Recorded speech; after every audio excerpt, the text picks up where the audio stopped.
And we need to make that decision as a society so that the way we apply these tools, the way we train people on how to use them, how we regulate these tools, and how we adopt them for all of the different functions we're going to want to use them for, we're doing it in a way that supports humanity rather than replacing it. And that Expanding possibilities, the mindset zone. I'm your host, Anna Melikian. I'm here to support you, increase your impact while preventing burnout. The Mindset Zone is a place to pause, increase your self-awareness, and embrace the experimentation mindset. Find more resources, including information about the Mindset Zone book and audiobook at mindset.zone. Yes, instead of .com is .zone. Today, our special guest is Dale Bertrand. And Dale is a founder, CEO, and keynote speaker. Is also a trained marketing professionals from TripAdvisor, Microsoft, HubSpot, and P&G, just to name a few. So welcome to the Mindset Zone, Dale. Thank you for having me. It's a lot of fun. I've been looking forward to this conversation. And me too, because you have a very interesting background. You study AI, artificial intelligence, in grad school. And then, so you have this background in the machine learning, artificial intelligence, engineer, software, and now you run your own company, FireSpark. So with all this background and understanding, what do you think that leaders need to know about AI to be able to take advantage of it? There's a lot going on with AI. So like we're thinking about how workers are going to use AI, how your staff is going to use AI. We're thinking about how business models need to change and how businesses are going to evolve, how their products and services are going to change. And we're expecting new products and services that weren't possible before AI. So that is important. And then for folks like me who are into marketing channels are already changing, like online marketing with Google's AI overviews and AI that's used for ad targeting online. Really, the way I'm thinking about it is, what is AI not going to touch? That is a great way of seeing this. My big thing is how to navigate the human side of this AI disruption. And one of the points that I like to make for my audience is that technology is being here since we are humans. I even kid about, or to say, if you think about the Stone Age, banging a rock against another to create a spearhead, that is technology. You have to know what you are doing to be able to do that. There is knowledge and craft in doing that, and you need some instruments and some tools to make that happen. So humanity and technology is there from the beginning.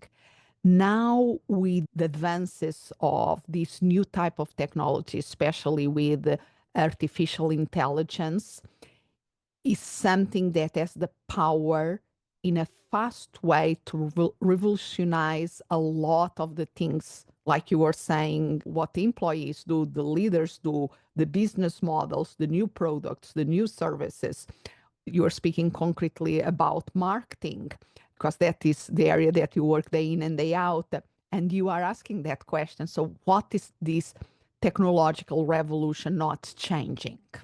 And in a fast pace. So maybe we can go there. What do you think that AI will not change? I think humans will always be humans. I mean, many of the problems that we have in the world are political or human nature. And AI is a tool. I mean, it feels like AI is coming on really quickly, and it is, because the technology is advancing really quickly. But to give a little bit of perspective, the reason why AI is here and it's moving so quickly is because we spent decades advancing in computer hardware. We've spent decades building up information technology and accumulating data and information that the AI can train on. And we've also spent decades working on algorithms that can train and run these AI systems that we're all using now. So it's been a long time in the making, but when all of those things come together, it feels very quick. And the human side is what's not going to change. People's desire to have a meaningful job and to live in hedonist lifestyle as much as they possibly can. And then also the political issues that we have. Who knows how all that is going to affect how technology advances. But really, the best way to look at it, as you said, is that this is technological improvement that happens to be happening very quickly right now. But we've been dealing with the invention of electricity and computers and the internet and mobile. These have been vast changes just on a shorter time span. And now all they're coming together with these AI algorithms and just really moving things quite quickly. And I think that is really an important point to make, because really machine learning start in the 40s, 50s when they start to do these big frame computers that were as big as a room. They start to think about the potential of the computing in terms of simulating human intelligence. And even if we think about recently with social media, a lot of the algorithmic things that was already been done behind the scenes was already artificial intelligence. Yeah, absolutely. We've been talking in the technology space, we've been talking about AI for a long time. And at the end of the day, AI is just smarter software. So it's software that can do things better, cheaper, faster, or gives you a user interface where you can do things you couldn't do before. But the algorithms that we have today are really can be quite magical, depending on how you're using them. Absolutely. And I will do a yes and there, in the sense that I think one thing in terms of human perception that is changing is that with generative AI, with the large language models, is that until recently was done under the hood, was already there, but we were not aware totally, except the people that were in the know about exactly what was going on under the hood.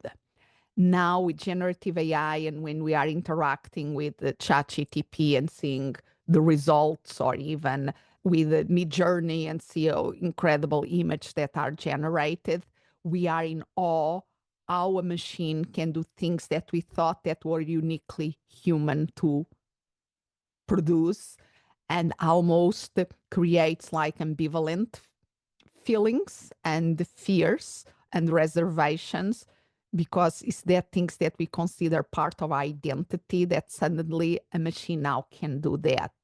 Do you think that is one of the dynamics that makes some people feel a little bit hesitate or have some fears and reservations about this?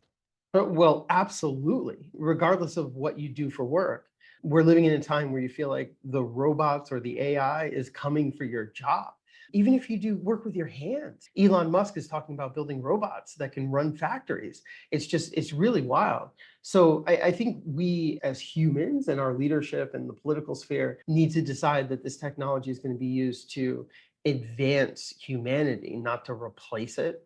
And we need to make that decision as a society so that the way we apply these tools, the way we train people on how to use them, how we regulate these tools, and how we adopt them for all of the different functions we're going to want to use them for, we're doing it in a way that supports humanity rather than replacing it. And that's a decision that we have to make, but we need to make it out loud and make sure that we're pushing the technology in that direction.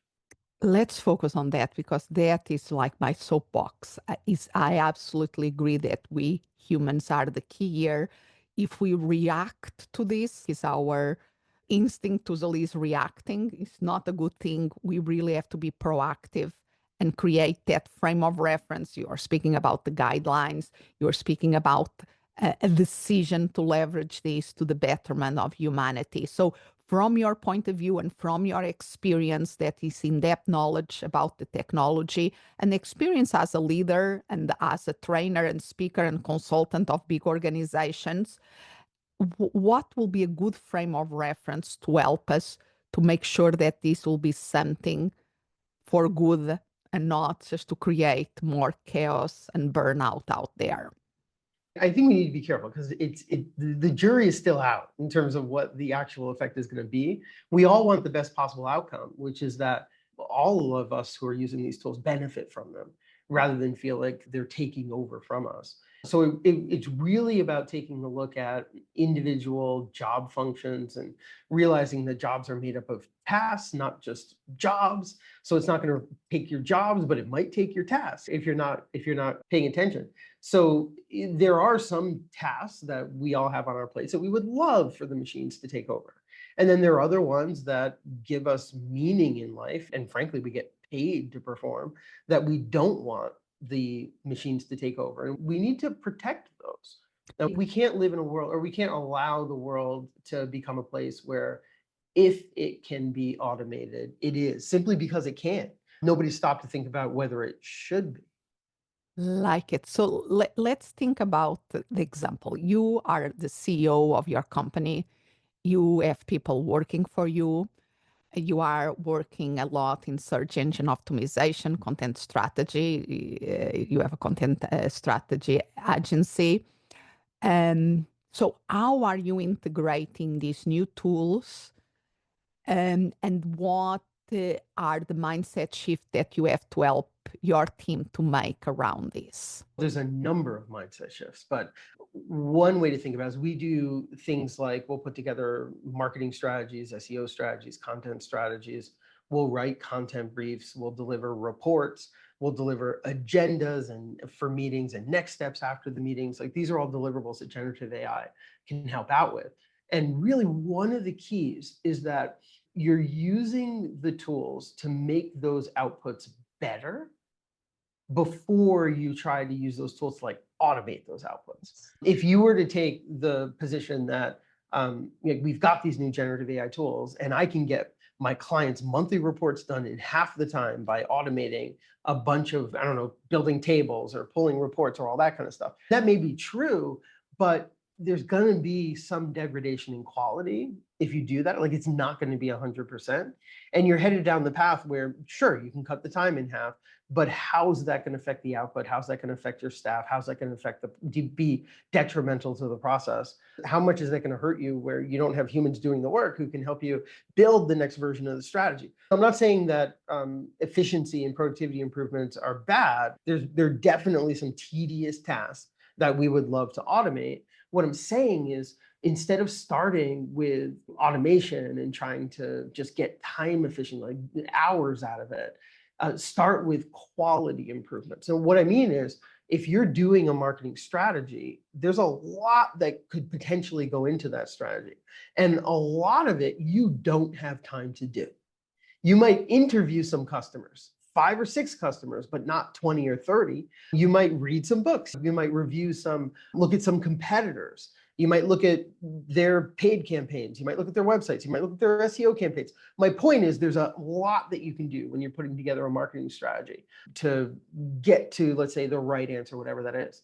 And what the AI tools allow you to do is to do more of that stuff, to basically to review more, let's say, interview transcripts, to interview more folks, to look at more competitors when you're doing your competitive research. And when you look at it that way, you're not saving time, but you're doing significantly better work. And that's where I would start, because what that allows you to do is to improve the quality of your campaigns, your outputs, your results, whatever that is. And then after that, you get to look at the tedious, repetitive tasks that you might be able to streamline. But really where we ended up with most of what we do is that we're doing better work, but we're not really saving time. And that's the trade-off that we chose on behalf of our clients. I love this perspective because, yes, there is a lot of talk about the productivity to the automation element. And I think there has to be more talk about this. How can we use this to leverage quality improvement that you are describing, being more strategical? And I think that really, for me, is the right strategy. Otherwise, another analogy or metaphor that I use, we have this very powerful tool now with all the AI stuff. It's like to have an incredible power car or spaceship. But where are we heading? If we are heading to the wrong place, what is the point of arriving there faster? For what? But if we think a little bit more strategical where we want to go, and then use these tools to be more precise and more powerful in terms of creating the impact, I think that there is a big potential there. Yeah, and the way that I say it is use AI to help you do the work, not to avoid the work. I like that. Use AI to do the work better instead of avoiding the work. I love that. Yeah, and I like that mindset too, because the businesses that are going to win and the employees that are going to win, like people who want to keep their jobs, when AI kind of steamrolls us, is really going to be the people who are doing things that they couldn't do before. They're basically able to do work better, do new types of work, or let's say agencies that can deliver new services, innovative services that sit on top of this technology. And we're still in the first inning where people are just learning how to spell GPT, but we're gonna get to the point that people find completely new ways of doing things. Think about the mobile technology. I was raised up until age 18 in a time where nobody had a mobile phone. That's how old I am.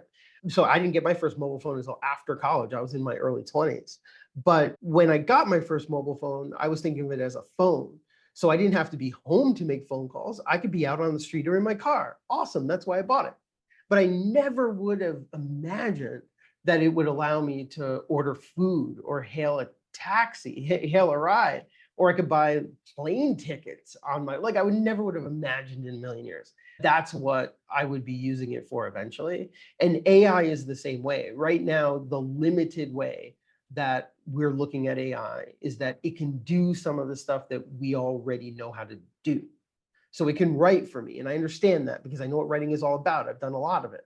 It can generate a monthly report for my clients. Okay, and I understand that because I know what monthly reports are about. And I know how tedious that can be, pull those numbers, to do that analysis. But there are things that we can't even imagine that they're going to allow us to do, and ways of living, ways of working, ways of improving the work that we do or how we do the work. And that's really the way that I'm thinking about it, which I'm trying to encourage people to learn enough about these tools, use them in their day-to-day, so that you are someone who's discovering these new ways of working. You're the one that's innovating with these tools, and you could be the one to benefit from that. If you're working on a marketing team or any other type of team at your business, there are going to be some people who are laggards with the technology because they want to ignore it. Maybe they're close to retirement and, hey, I can avoid this one. Or maybe they're just afraid of it, or it feels too technical. And then there's other people who are just like, wow, this thing is magical. I want to play with this thing all day and just figure out what I could do with it. And those are the people who are going to eventually figure something out, figure out how to use the tools in ways that their organizations can see that they are the most productive, the most valuable people on their team. And that's important. That's how you stay ahead of this stuff and keep your job, basically. I love what you are saying in terms of the innovation and the potential that we still cannot imagine here of doing. And I love the image that you said about the mobile phone. Yes, I'm probably from the same generation. Yes, I got my first mobile phone when I was doing my master program in Spain at the time, and was the big thing. How do you say, we can make phone calls outside of the house. And I still remember sending my first email and going to navigate Alta Vista in a computer lab in a university, that we had to take a book while we were searching for something because a page will take 2 or 3 minutes to load. That perspective is important because it's like we cannot think about getting somebody to work nowadays without minimal knowledge about working the computer. Yeah, imagine going to your new employer and telling them, I'm excited, I accept the job, but there's just one little thing. I don't use email. I just don't do that. Email came out a while back. I was afraid of it. I didn't know how to use it. So I just decided, I'm not going to do email. Like that, you're just setting yourself so far back. Yep, we have to embrace these, learn about, and that is one of the things that I'm a very big advocate about, even when I speak with HR, human resources, and other people like in the coaching industry and more in the humanities, let's so to speak in general, that are a little bit with more reservations around AI.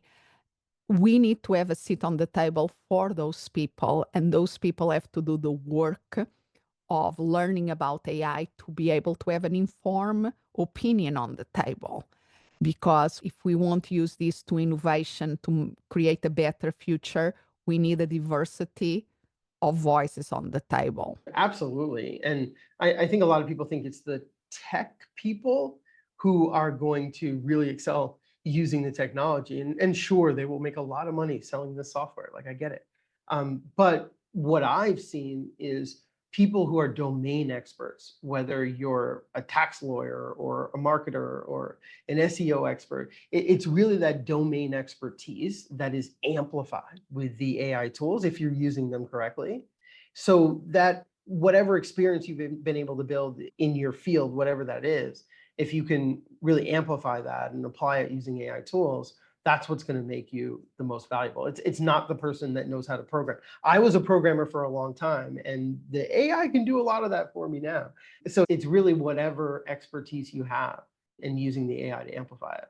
So what will be your advice for a leader or even somebody working in an organization that want to leverage AI for themselves and for the betterment of humanity?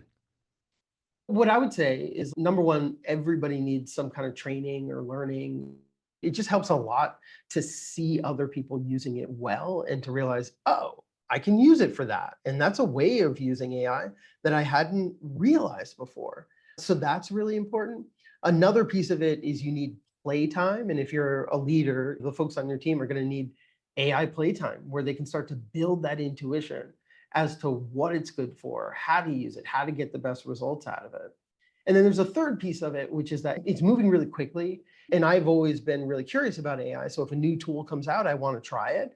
That's not possible with all of the tools that there are. Like, I've actually given up on trying new AI tools. What I do now is I talk to people that I know and I say, hey, is there a tool you're using? Is what's working in your business? You know, that sort of thing. That's just a much, much better way to do it because there's so much out there. But you really do need to have that practice of like listening, whatever that is. Maybe you're in a mastermind, maybe you're in a business group of some kind, maybe you have some friends that are professionals in your space. But you have to develop that practice of listening to what's working for other people so that when something new emerges, like a new UI or a new piece of software or just a new workflow or methodology for using the AI, that you know and you can try it in your AI playtime, which was my second point.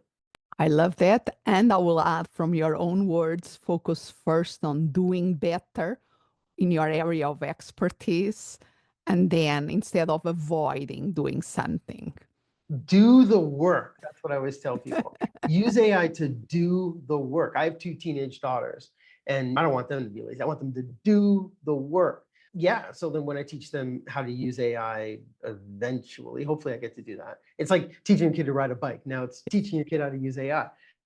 I want them to do the work. I want them to go deeper than all the other kids. I want them to read more materials. I want them to just do better work and not use it as a shortcut, not even think about it that way. Love it, love it. I agree that is being smarter about it is the way to do it this. So where can people learn more about you and your work? Connect with me on LinkedIn. I try to publish several times a week on LinkedIn. And if anybody has any questions about AI or the AI consulting that I'm doing for marketing teams and agencies, I'm Dale at fireandspark.com. So feel free to reach out to me directly. Love that. So keep doing this amazing work that you are doing. And thank you so much for being here today. Thank you for having me. It was a fun conversation. Expanding possibilities, the mindset zone. If you can think of a person who will find this episode helpful, please share it. Spreading the word about the Mindset Zone podcast is very powerful. For extra resources, including information about the book and audiobook, Mindset Zone, Actualize Your Human Potential, go to mindset.zone. Yes, instead of .com is .zone. As always, I'm so grateful that you are here. expand what's possible for you, for the ones around you, for the world.